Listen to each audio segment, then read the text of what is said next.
我发现这个周末呀，就是大家一起集中干活的日子啊。理论上呢，我也不应该选择周末的，但是因为周末的时候呢，小孩不上学，那这个修车呢又可以允许他们在旁边，我可以带孩子修车两不误，所以我尽量把这种活呢就放在周末。那周一到周五孩子上学的时候呢，由于家里没有人，我可以比较安静的坐下来给大家去录一些棚内的节目啊，所以，我目前来讲还是把这个放在周末。所以今天我不知道这个大疆的无线麦降噪效果怎么样啊？因为我的邻居，我一开车库门，旁边有2家都在干活，所以你们可能会听到嘎哒哒哒的声音啊。我今天就是先把我这辆车的机油机滤给换掉，然后打开引擎盖之后呢，我这个引擎舱啊，其实我之前已经清洁过的。那其实，但是你现在可以看到，像这个地方是吧，还是油呲呲的，像这种地方还是有点油乎乎的，然后有些灰尘呢，其实又进来了，所以风枪吹一下，把里面的一些灰尘吹一吹。那这个时候我就可以把我的 compressor 给启动了。我们先来到 compressor 这边吧。启动 compressor 之前要保护耳朵，所以要把降噪耳机戴好。我看我们对面邻居他在做那个木工活嘛，有一个圆锯在那边，他也是用这种降噪耳机来去保护自己。电源插上，打开开关。我去，这开关在哪儿？在这儿。为了不影响大家的收看体验，我就先把背景的噪音给调得非常低了。但是在大家看的过程当中呢，一方面你是要知道它背景是有非常大的噪音的，其实啊，那另一方面呢，想跟大家说的是，我这一段不得不使用后期配音，原因是因为在这个空气压缩机的噪声的背景下面，大疆的降噪麦克风已经完全起不到任何降噪的作用，也就是说，我当时在说话跟讲解的声音已经完全无法听到了，都不是没有办法识别，而是完全没有办法听到。现在大家看到的这个就是 compressor 的压力表，它用一个电动的气泵在往这个就是金属的这个罐子里面啊往里打气。那随着打气的进行过程当中，那个气罐里的压力就会越来越高，正在往上升。另外呢，在这个环节也非常重磅的给大家展示一下 Apple Watch 的噪音测试以及 AirPods Pro 第2代的消噪的功能啊。我不知道这个各位是不是知道，特别是有 Apple 的降噪耳机的各位用户，应该只支持 AirPods Pro 第2代吧，就是你可以打开 Apple Watch 上的噪声 App， 然后它可以看到你现在的噪音。大家看到这个我手表屏幕的右下角是有一个AirPods Pro 的标志的。那如果我把这个标志关掉的话，现在显示的外界的真实噪音是96dB， 但是如果我把它打开的话呢，实际上进入到我耳朵当中的是68 dB， 所以其实已经完全到了一个绿色的安全级别。而如果我不加这个保护的话，耳朵暴露在将近100 dB 的这个噪音环境下，其实只要超过半个小时，就会对听力造成永久性且不可逆的伤害。所以用这种高噪音的设备，或者你人处在高噪音的环境当中，始终记得保护你的听力是非常重要的一件事情。那现在我们这个气压表已经充满了，好，充满了。然后我要接一个这个吹气的。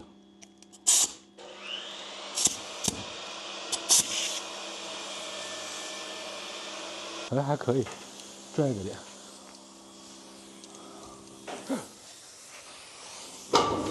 哎，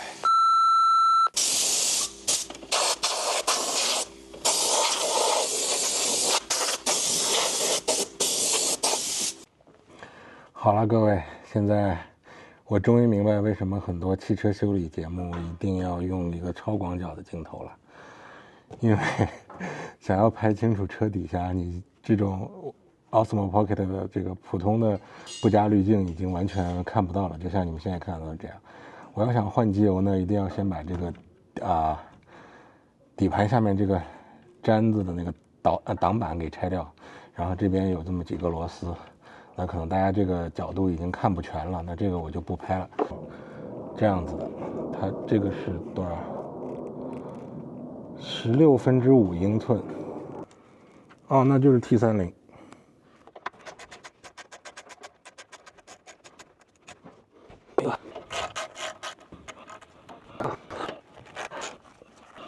里面3个，这个是扣卡住的，这边这个掉了，然后这儿还有一个，剩下的就是那个6角。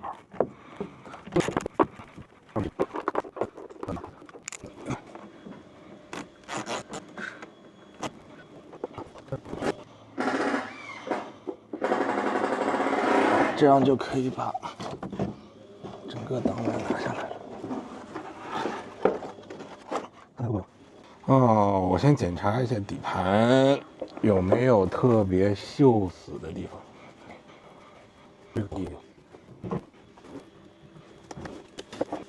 好，这个机滤就在这儿，看到吧？这就是机滤，然后这是发动机的油底盒，放油螺丝就是这个。把这个螺丝拆开，油就下来了。然后这里是机滤，把它换掉。今天的第一件活，最简单的就算完成。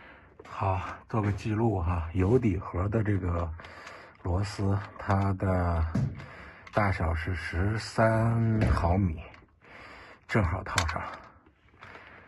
我不知道拧不拧得动，但应该拧得动，因为上次是我自己换的油，它的扭力是对的。我戴上手套吧。有经验的各位可以帮我判断一下，我这个转向轴就这个地方，这种是漏油了吗？需要换吗？两边都有一点，还是说不是很严重？好吧，我先试着把这个拧下来。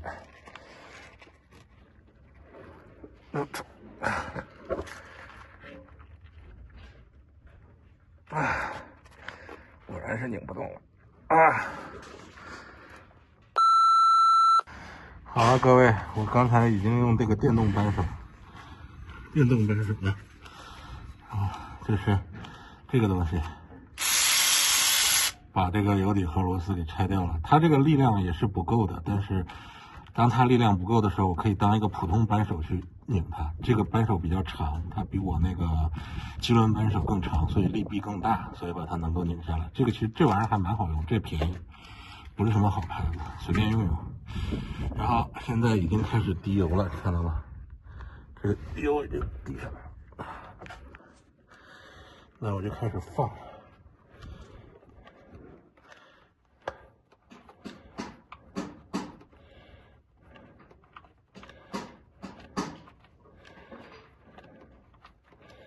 你要一边往里推着一边拧。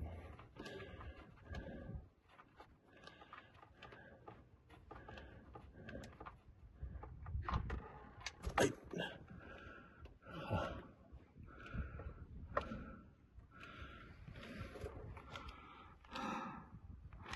我这个盆放的位置简直太悬了，再过一点就废了。好了，我要到上面去把那个机油的注油口给打开，这样它往下下油下的会更快一点。今天的大太阳照着我，为了拍这个修车，我的手机不知道摔了多少回了。注油口打开。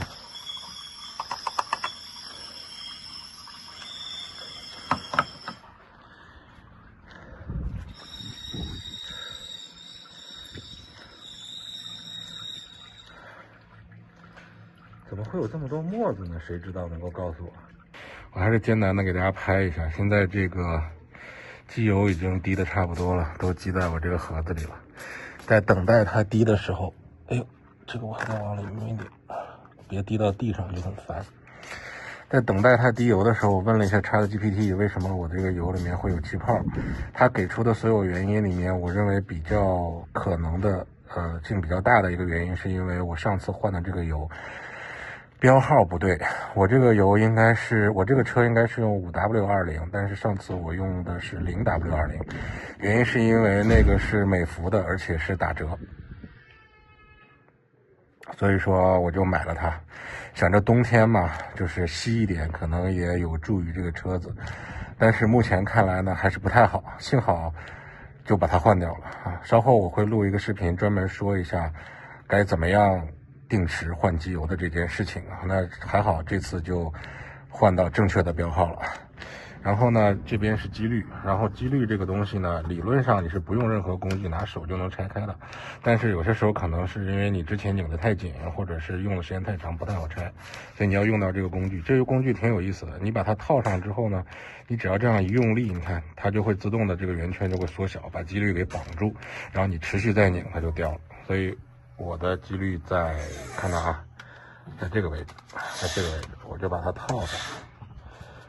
先找个能下手的空把它套上，套上之后，如果你这个动不了的话，你就往下拽，你往下拉，只要往下拉就能把它拉紧，拉紧了之后，就可以这样，哎，它已经动了，但是我的方向不太对，再来一遍，哎，又动了一点。拆机滤的时候小心，因为机滤拆掉之后也会往下漏油。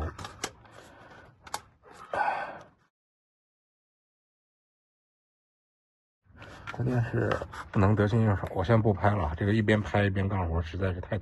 好，现在这个油都放完了，我已经把新的机滤换上去了，那个旧的在地上。那现在我就要把这个油底盒的螺丝再拧回去。刚才问了一下 ChatGPT， 它的扭力应该是20伏特磅。那应该我现在这个位置是对的。如果是牛米的话，是在25牛米。那我现在定在就是不能超过30牛米。那我现在这个位置也是对的。然后我就可以利用这个扭力扳手把它拧上去了。